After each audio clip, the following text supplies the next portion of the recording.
Abbaslılar halifi Mamun tebipçilikden gow baş çykaryan adamdy. Ol hatda damardan gan amanyp bilýärdi. Bir gedek Mamuny kelle agyr dege.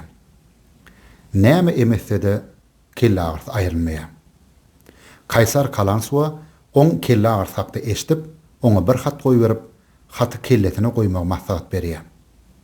Mamun bu hatyň zäherli bolmagyndan gorkup, haty ilki hyzmatkarynyň kelletine goýýar we oňa hiç zat bolmagyny görüp, haty öz kelletine goýýar. Köp wagt geçmän kelle agyr öz-özünden aýrylýar. Mamun muňa hayran bolup hat açyp görýär.